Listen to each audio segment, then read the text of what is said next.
Welcome to the Hope Wave radio show. I'm Ralph and I'm grateful that you're all here. Today we're exploring how survivors find people who truly understand and why finding a community becomes a lifeline. It's just amazing how it becomes so important. We'll get into that a little more. Joining me is my co-host Stacy Quinn from Stroke of Hope. Hey Stacy, how are you doing? I'm doing great, Ralph. It's good to be back and talking to everybody today. Yeah, it is. It is. I'm excited. Uh, when recovery feels isolating, one of the things some people call it a tribe, some people call it a family, some people call it a community, can change everything. Support circles, survivor buddy systems, sharing our stories, weekly rituals or support group meetings can turn survival into connection a lot of times, and connection turns into hope. So, Stacy, when did you first feel the power of community in your recovery? I think for me, part of finding my tribe was those connections when I met people who were going through something a lot similar as myself. So, you were all together, and sometimes you didn't even have to explain how you were feeling, what you were going through, that people just get it. I mean, I know, Ralph, you and I have talked about this. Family is great, they're supportive. But until you've walked a day in our shoes, it's really hard for people to relate. So I really feel like that moment was when I was connected with people were like, I get it. That happened to me. Yeah, it resonates with me for sure. The moment I think I felt truly seen by other people, um, that the load actually got lighter for me. I mean, community doesn't erase what happened, I guess. It reminds us more, it reminds us we're more than what happened, I guess I'm trying to say. And Ralph, I think community kind of saves us by giving us like these three anchors, as I call them. The first one is kind of the witness. You start seeing the shifts from shame into belonging because I know, in fact, I was just at the International Stroke Congress and was meeting with a lot of survivors, and there were a lot of people that felt that shame they talked about, and also they were having this feeling like I'm a burden to my family and I don't want to be because most of us, many of us are independent before something like this happens. I also think you have the regulation that calm and hope are contagious. Like I was with 50 survivor and caregivers this week, and it was inspiring, it was uplifting. Everyone's stories are so different, but so similar. And to me, I just find that is something that gives me hope and really helps me regulate. And then I think there's always that third part, which is the meeting. Together, right, Ralph, we build our purpose, our language, and the things that make sense to us. So there's a lot of meaning in being part of that community. And I know, Ralph, you're in your community, you're huge. You're like the king of this. So, how does this community affect you? Well, I think part of it is, a big part of it is, you don't have to carry the whole story alone. It, it's amazing to me how much in a circle we pass the weight around one second at a time. It's funny. I've often said that the community of stroke and TBI survivors, and now we're doing some stuff with MS and a couple other things, is become such an important family to us. Yeah. And that, and another thing that really amazes me is uh, the community looks like circles, buddies, and posts. Sometimes it has pause. It's a one of the most open communities I've ever been involved in. Wow. Everybody is so willing to share and do do much for others because it helps their own recovery. So I think you had something about pets playing a role in community. What's that mean? not sometimes our biggest advocates and our biggest I guess part of that community can have paws and fur. And sometimes I think we forget about the power and the therapy of pets and animals. You know, I will never forget, and I always called it Mr. Big was my soul cat, and unfortunately passed away 3 years ago. But I had come home from the hospital and went immediately to my bed and laid down. And I remember Mr. Big just kind of looking at me like he knew something was wrong. And Ralph, he sat by the end of the bed just watching me, looking over me, didn't get too close. And then when I would get up and go to the bathroom, he would get up off the bed. He'd wait outside the door, made sure I made it back to my bed okay. And then when he started, okay, he's like, what's going on? You remember, when you have like the heart monitors hooked up to you at the Yeah, hospital yeah, and that sticky stuff is so hard to get off. You can't get off the sticky. He was trying to lick it off me, the little parts that were left. And I have to say, throughout my whole recovery, I was always close to the cat, but something just changed and he did not leave my side other to eat and to use his litter box. And I have to say, Ralph, having him there just meant everything to me because when I had trouble falling asleep because we've also discussed this a lot. There's always a fear, especially for me. I was more likely to have a stroke in the first 90 days after my dissection. And every night you go to bed, you're like, am I going to wake up? Am I going to wake up and know that I had a stroke in my, and Mr. Big would sleep right next to my head and be there. And for me, that kind of just brought some sort of calm.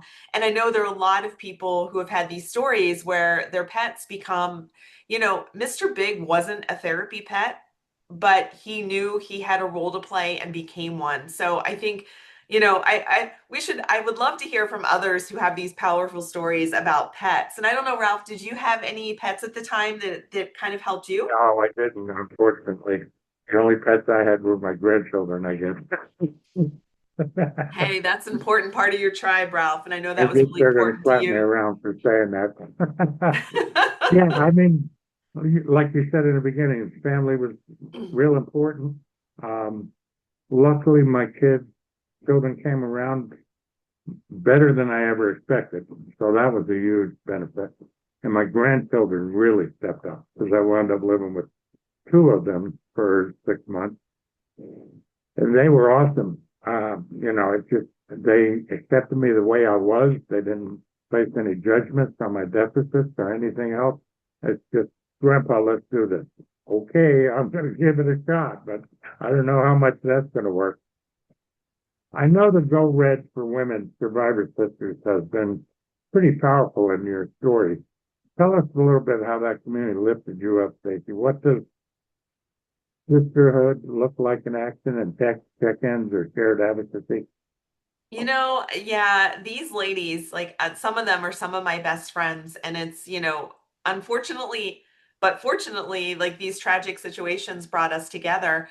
But I just think it goes back to the whole thing. They have the same lived experience I have. Of course, everybody's story is unique, but these women just, without a thought, they all rallied around me. We all rally around each other. If someone, ended up in the hospital again or was sick or not doing well, someone would organize sending a care basket or doing something to help them out. And it's just constantly a community of coming together. And also those moments where people just check in and be like, hey, Stacy, how you doing? How are things going? And also the commonality of like talking about medications, maybe some side effects you're having, something that works, something that doesn't. It's just been, I don't know what I would have done, Ralph, without those women because I met them at a time I was early in my journey and I was really, really struggling. And even some days just wondering, did I still want to be around? Did I, I had all of these thoughts and then I met them and they just really inspired me. And that's why, again, we just have to emphasize when you're going through something like this, sometimes it's not as clear because I know we talk about the hospital environment where they really sometimes don't give you the tools or the direction. And you sometimes have to seek it out, but that is definitely to any women out there, that are going through heart attack, stroke, heart disease. The Go Red for Women campaign has been wonderful. And there's also another organization called Women Heart where they have a network. So would really, really recommend looking into those. Now, Ralph, for you, I know this has to have been like part of your tribe because your tribe is, everyone through doing Stroke Warrior Radio. How did this help you build your tribe and how did it help you heal? It's funny. It took me a good 6.5, 7 years before I really found a stroke community. I was in a medical center for those first several years, but once I got into a stroke awareness organization, I found the community was much tighter and much more willing to be open and help. And I think, as a matter of fact, that's how I started it all. One of the other survivors at a walkathon, a walk and wheelathon that we did for Stroke Awareness Oregon. I just met him. I was introduced to him. He says, that voice, you can put me to sleep. And I said, wait a minute, is that a compliment or what? He said, no, we got to get you on the radio. This is something you can do. Maybe we can do something for stroke survivors and, um, we'll do some shows. Maybe we can do some telethon type things or whatever. Oh, But it wow. wound up being very cathartic for me because it helped me realize where I came from, talking to newer stroke survivors.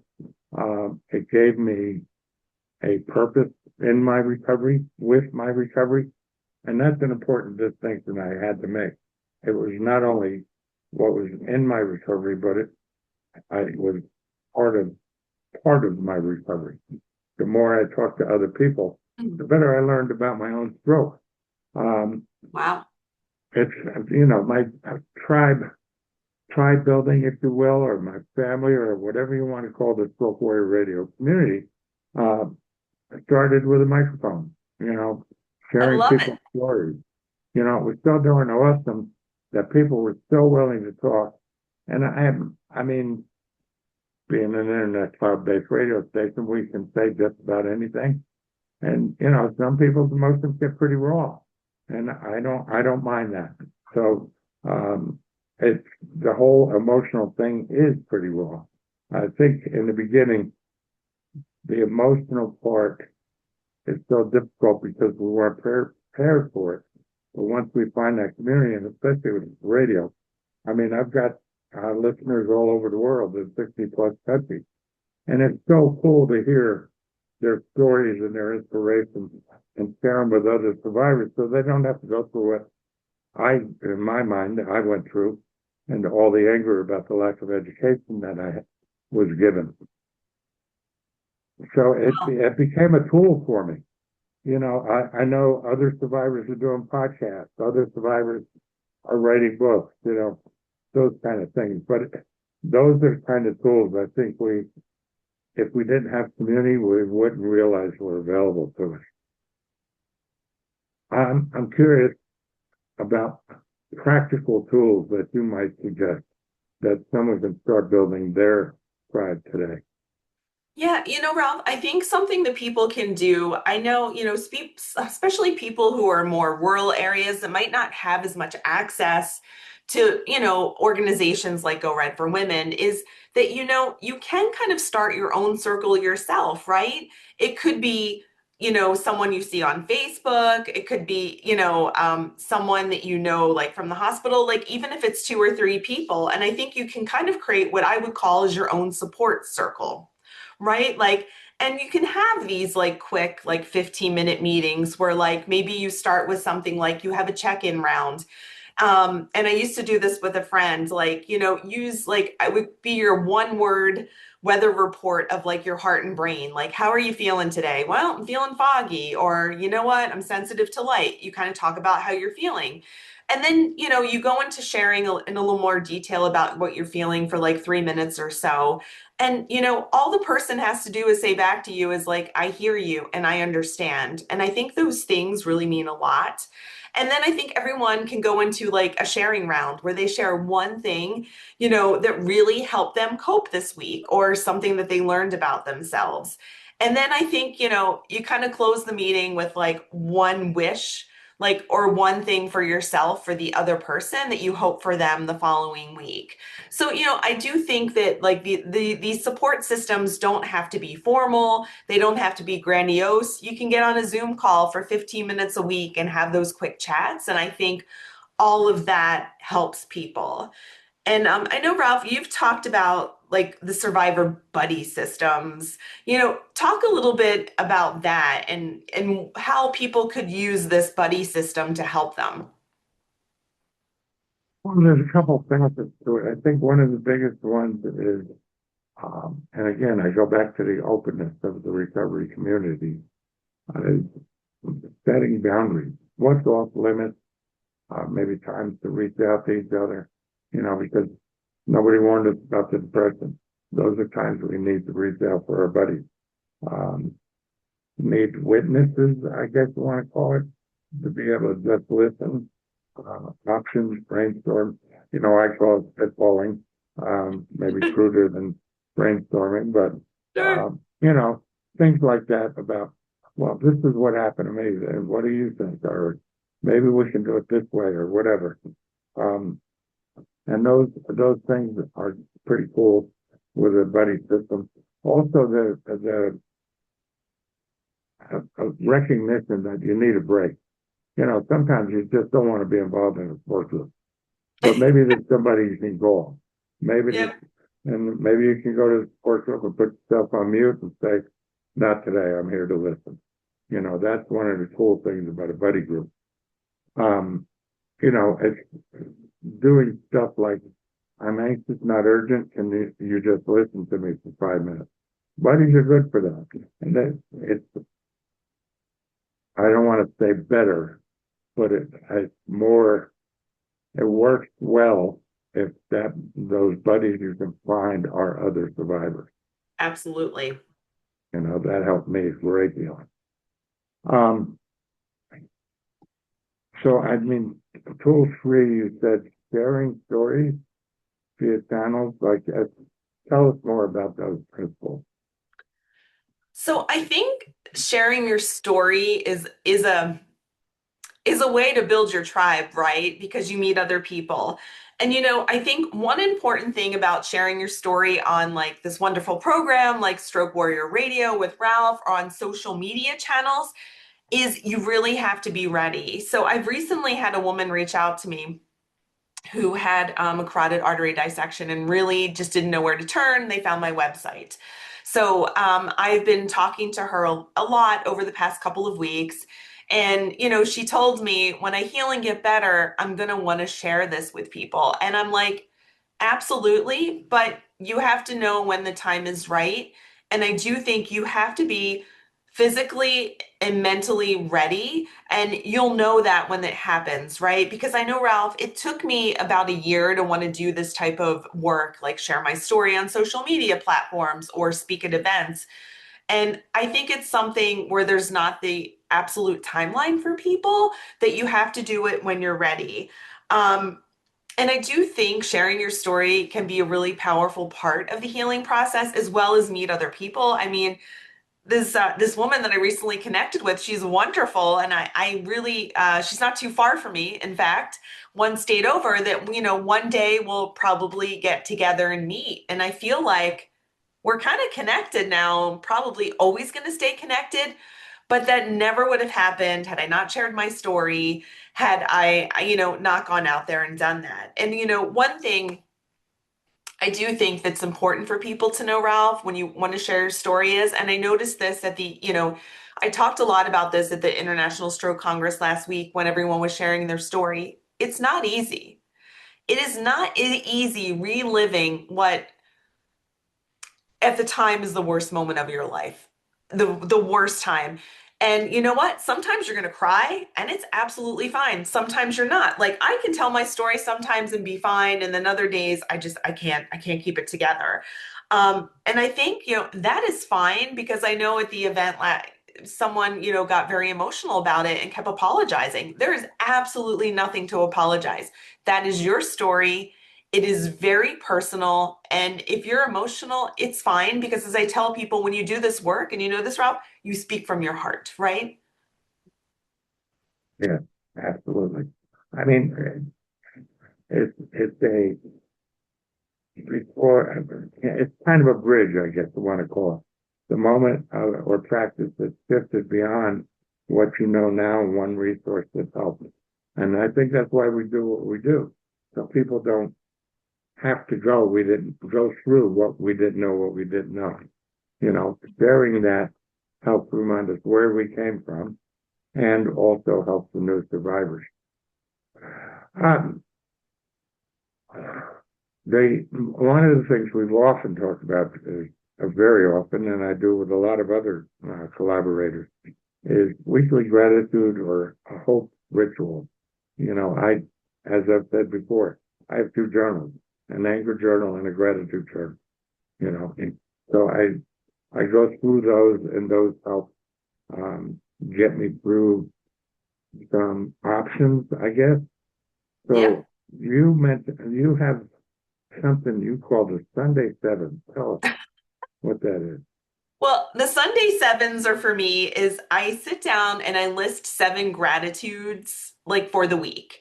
Like for example, this week I have great, great appreciation and gratitude for all those people I met at the Stroke Congress. It was a gift that I was able to be there, and I'm really thankful for that experience.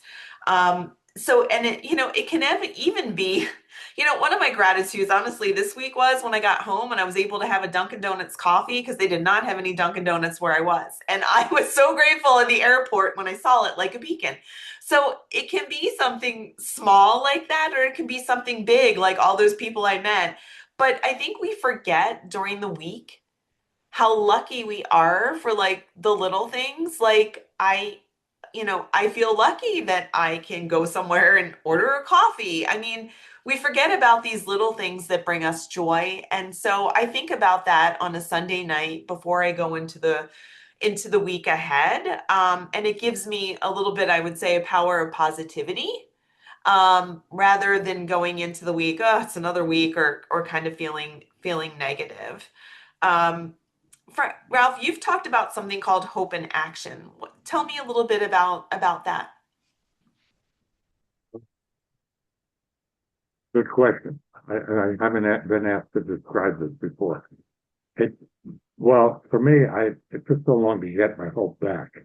But the hope that I have now is number one, my foot hits the deck after I get out of bed, I'm alive. So many of us as stroke patients don't survive. So that's number one. Um, I think just taking a break and, for example, I'm watching this whenever I need it. I go onto the TV and I watch, oh God, what's the name of it now? It's a TV show about ring accidents. All these, I can't remember the name of it, darn it. But anyway, it's all these ring issues that come up, and they're hilarious. That you Oh, can watch. Somebody was chasing their bus down the street because they left their telephone on the kid's bus when he's saying goodbye. It's just, to me, those are little things that restore my hope of humor, number wow. one. Um, Number two, um, calling a family or friend. Um, it's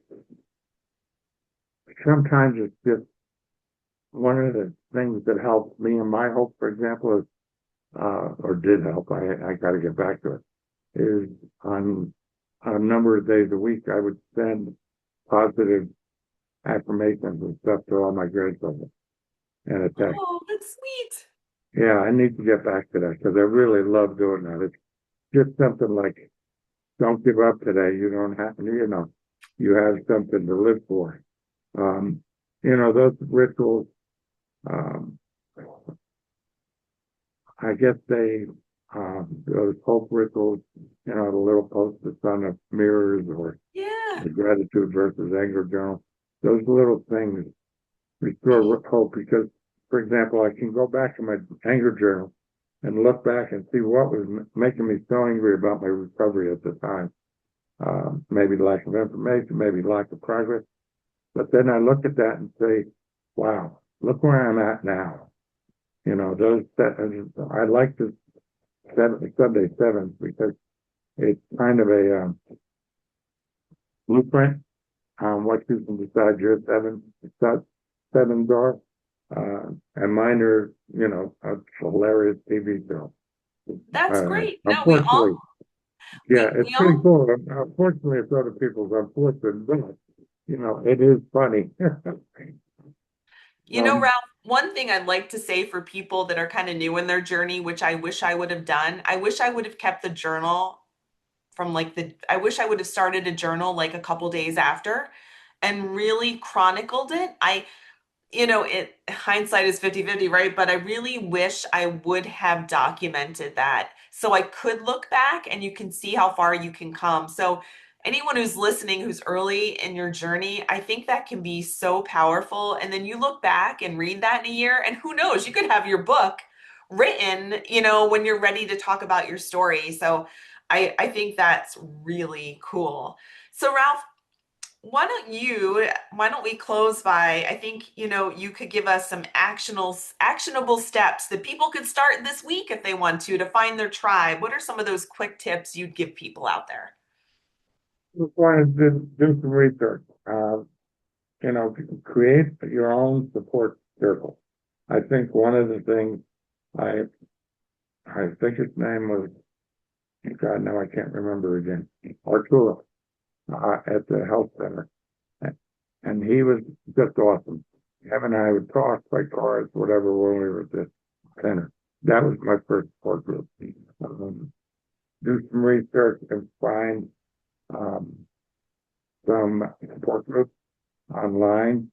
Um, I didn't find support groups for 7 years, but once I did, oh my God, my recovery became remarkable. Um, Set up that survivor buddy system once you get into a support group. There's got to be somebody in a group of 20, 30 people that you can connect with. And Sure. luckily for me, I connected within the first month of going to sport, I connected with 4 people and they're still dear friends today. So that buddy system is pretty amazing for me. Because we can do colorful check-ins. I mean, I've got a check-in with a former contributor in England right after we get on. Wow. Yeah, we have incredible conversations. She's Love such it. an awesome lady. So, that kind of thing gets your humor up. It gets your, what do they call those hormones and tests and whatever. I'm not a doctor, but it gets all those things flowing, all these juices flowing. And want to do better. I mean, every time I get off a day of interviews like I'm doing today, oh my God, I will spend the next 8 to 10 hours writing scripts and getting programming ready and everything. It's a motivational tool. Um, I think the other one is that weekly gratitude or hope. I like the Sunday sevens. I may give that a try because my sevens are every day. I sit down at the end of the night, what went well, what didn't go well. Here's what I got to do tomorrow. Yeah. Wake up in the morning and say, nah, I'm not going to do as much as that's on this list.